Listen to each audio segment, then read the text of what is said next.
Medina, Mecca, modifier is a better classification than what we've been using since 9/11. Since 9/11, we've been talking about radicals, moderates, extremists, fundamentalists, but that doesn't get you anywhere. Why doesn't it get you anywhere? Because you never get to talk about Muhammad. And Muhammad is the guy that all Muslims have to emulate if they are truly Muslim. To be a Muslim is to confess there's no God but Allah, and Muhammad is his messenger. And what you do when you emulate Muhammad and what you emphasize is key. It's key. Now, going through that, I think, okay, so what would these modifiers, if they had things their way, and if they were to prepare a pitch, a sales pitch to the Mecca Muslims, what would they want to change, modify, reform in Islam? It's 5 key things. And now I'm looking at the time. I'm okay. So the first one is following the Prophet Muhammad and the Quran like you follow the GPS that brought you here.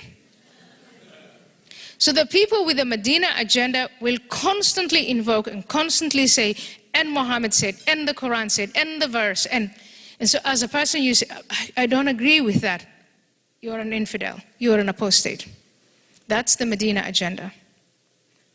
And so the modifier will have to say, we need to change our attitude to the Quran and to Muhammad. I'm not saying we edit the Quran, but the attitude to these 2 key factors, the man and the book, needs to change. Number 2, if you look at the people with the Medina agenda, they emphasize and overemphasize, and in my view exaggerate, life after death. They say life after death is far more important than life before death. As a consequence, Islam as a political doctrine is turned into a death cult. Because young people would rather not invest in school, or in their careers, or in their community, or in their vocations, but it's all about what can I get in return from God once I die, and how do I want to die? Number 3, Sharia law. There's this complex framework of divine law that Muhammad left in Medina. He started to develop it in Medina. It wasn't there before. Sharia law, and it governs everything. And then it gets developed even after his death by all the caliphs that succeed him. And it is about exactly what this community deplores the most. It is a way of controlling the individual mind, the relationship between individuals, the relationship between the husband and the wife, the relationship between the ruler and the ruled, the relationship between those who believe and those who don't. It controls all of that. It controls the economy and the military. So Sharia law is something that I think that the modifiers need to unite around repudiating, rejecting, modifying.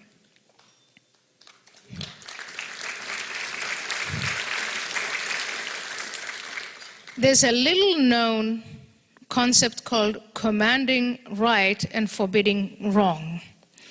And what that does is it makes the believing Muslim, turns him into a vigilante or her, so that you keep the herd inside. You ask a question, you're a woman, you drop your headscarf, and your fellow believer, your own sister says, look at you, put that back on again. You're associating with the infidels. Turn your back to that person. You can't invest your money in here because of usury. So it's not as if you as a believer choose to follow the rules or not to follow the rules. The fellow believer constantly reminds you of it. What does that make you think in terms of totalitarianism? Commanding right and forbidding wrong. And then there's jihad, holy war against the infidel. The Muslim, that was Muhammad in Medina, is not here only to become a Muslim and get on with his life or her life. The Muslim was created by God and chosen by God to bring the entire world to Islam. First by fair means, through da'wah, and then through jihad. Now raise your hand if you know the term da'wah. 1, 2, 3. A smattering of hands in a room of about 550 people. You don't know it. Raise your hand if you know jihad. Almost everyone. Almost everyone. And yet I think da'wah is far more dangerous than jihad, because jihad is da'wah by other means. And the modifying Muslims, if they've been paying attention, and if they've allowed their minds to ask these questions, know that these 5 key things need to change. Now, in terms of our national security, so that is reforming Islam, modifying Islam. The confrontation between the Medina Muslims and the modifiers, and whatever shape the Mecca Muslims take, that is an internal struggle, internal relationship within the house of Islam. But for those of us, I've stepped out of it. I think of myself more as an American citizen. I'm more loyal to the Constitution of America than anything else. So for those of us, I'm an infidel, an apostate, and I'm proud of it.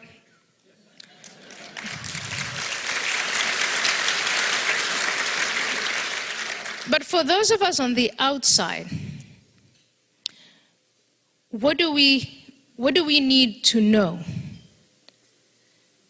We need to know what that doctrine is. We need to know who Muhammad was and what he did, and why the Medina Muslims invoke him. We need to know the Medina agenda. We need to know what da'wah is, not only what jihad is, but what da'wah is. We need to know who is pushing the Medina agenda. Obviously, in the headlines, in newspapers and on television, we learn about ISIS, Al-Qaeda, Boko Haram, Al-Shabaab, and we debate why or whether or not they are connected to Islam. But what we fail to do is to see the Medina agenda that is pushed gradually through our schools, in our neighborhoods, without necessarily using violence, by using our institutions to sabotage our miserable house with our own hands. That's the agenda we need to be aware of. That's what we need to know. And political correctness doesn't serve that. We need to start understanding that classification. Not all Muslims are terrorists. Not all Muslim men are bad. Not all Muslims are our enemies. But we need to be able to tell the difference. And we can't tell the difference unless we educate ourselves on the doctrine. And now I'm going to leave the rest of the time for you to ask questions. And I promise you I'm going to stay here until all your questions are done.